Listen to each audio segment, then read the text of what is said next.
We are from CBI. Donation वगैरह चाहिए?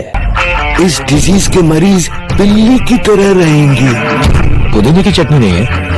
इतना कुछ तो बनाया है, वो तो खा लो पहले। एक दिन ब्रेक नहीं मारूंगा, ठोक के 5,000 का फाइन भर के चला जाऊंगा। दूध पिलाते ही ये शेर बन जाएंगे। फर्स्ट टाइम अपने को किसी ने ब्लैकमेल किया है। काटना है, टुकड़े टुकड़े करने हैं। तो सिर्फ पुलिस वाले के बाप को देख रहा है। जो तूने नहीं देखा वो मैं देख चुका हूँ। जब ठोकना होता है तो मैं बात नहीं करता, बस ठोक देता। टाइगर मुत्तु पांड्यन। जी हाँ दोस्तों, स्वागत है आप सभी का फिल्मी गढ़ में। दोस्तों आज की वीडियो में आप रजनीकांत की super duper hit movie jailer की पूरी कहानी जान पाएंगे। दोस्तों थोड़ी ही देर में आप पूरी कहानी समझ जाएंगे, इसलिए आपसे गुजारिश है कि वीडियो को पूरा देखें। दोस्तों सबसे पहले शुरू करते हैं, पहले स्टार कास्ट को बताते हैं कि कौन कलाकार किस रूप में है। जैसे रजनीकांत टाइगर मुथुवेल पांडियन के रूप में, वर्मन के रूप में विनायकन बने हुए हैं जो कि रजनीकांत के बेटे बने हुए हैं। विजया यानी विजी पांडियन मुथुवेल की पत्नी के रूप में राम्या कृष्णन बनी है। एसीपी अर्जुन पांडियन मुथुवेल विजी के बेटे के रूप में वसंत रवि। ब्लास्ट मोहन के रूप में सुनील है। योगी बाबू विमल के रूप में है। अर्जुन की पत्नी श्वेता पांडियन के रूप में मीरना मेनन है। ऋत्विक यानी जो कि रजनीकांत के पोते बने हुए हैं। और धनराज के रूप में हर्षद, टाकीनाथ के रूप में जाफर सादिक हैं। पनीर रूप के जी मरीमुथु और यहाँ पर जैकी श्रॉफ और शिवा राजकुमार भी छोटी छोटी भूमिका में नजर आए हैं। दोस्तों अब शुरू करते हैं कहानी।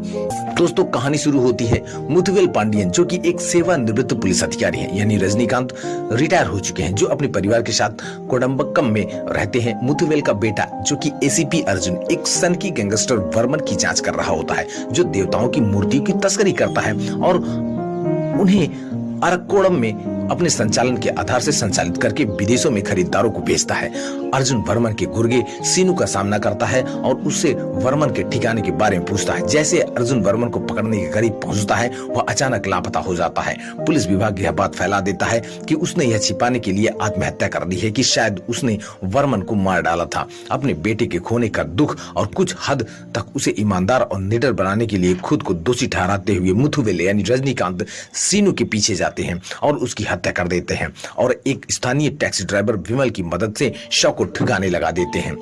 मुथुवेल द्वारा वर्मन को उसे उसके परिवार को अकेला छोड़ने के लिए मनाने के बावजूद वर्मन के आदमी मुथुवेल रजनीकांत के पोते ऋतिक पर हमला करने का प्रयास करते हैं। क्रोधित होकर मुथुवेल यानी रजनीकांत ने वापस लड़ने का फैसला किया और मांड्या में रहने वाले एक सुधरे हुए अपराधी नरसिम्हा से मुलाकात की, जिसने अपने 4 शार्प शूटरों को उधार में दे दिया।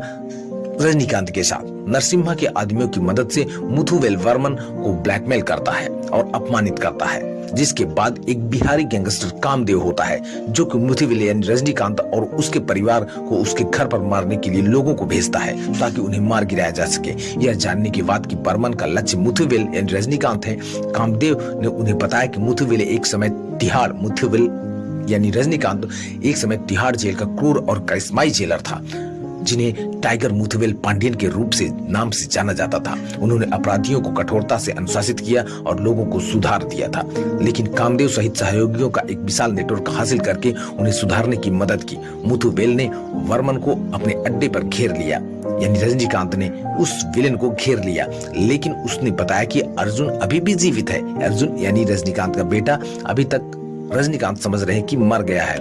तो अब वो जो विलेन है वो बताता है कि अभी जिंदा है और उसे मारने की धमकी देता है कि अब तक तो जिंदा है लेकिन उसे अब मैं मार दूंगा। वे दोनों अंततः इस समझौते पर पहुंचते हैं कि वर्मन अर्जुन को एक प्रसिद्ध प्राचीन मुकुट के बदले में रिहा कर देगा, जो वर्तमान में आंध्र प्रदेश के मंगलगिरी के एक मंदिर में सुरक्षित है।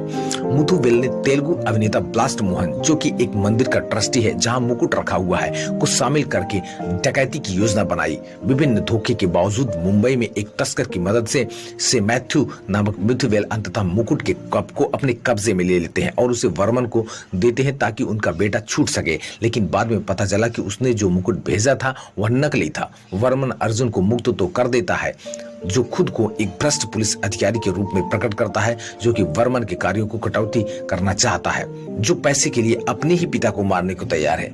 देखिए, रजनीकांत ने छुड़वा तो लिया, लेकिन अब उनका बेटा रजनीकांत को ही मारना चाहता है, क्योंकि रजनीकांत बेहद ईमानदार बने हुए हैं।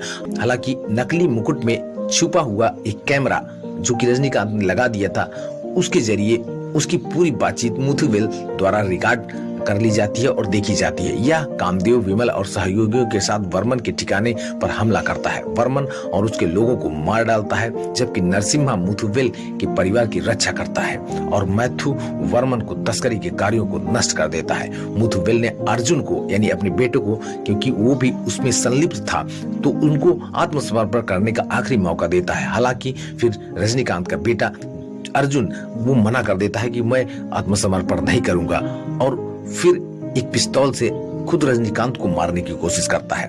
इसके बजाय नरसिम्हा के आदमियों द्वारा अर्जुन की गोली मारकर हत्या कर दी जाती है, जबकि मुथुवेल गंभीर अब सीरियस हो जाते हैं क्योंकि उनका बेटा मर गया है। तो दोस्तों, यहीं पर कहानी समाप्त होती है। बहुत ही जबरदस्त मूवी है जेलर। ऐसी और मूवीज की कहानी को लेकर हाजिर होते रहेंगे। आपसे गुजारिश है कि चैनल को सब्सक्राइब कर दे, अदर प्लेटफॉर्म पे देख रहे हो तो फॉलो करें। मिलते हैं अगली वीडियो में, तब तक के लिए धन्यवाद।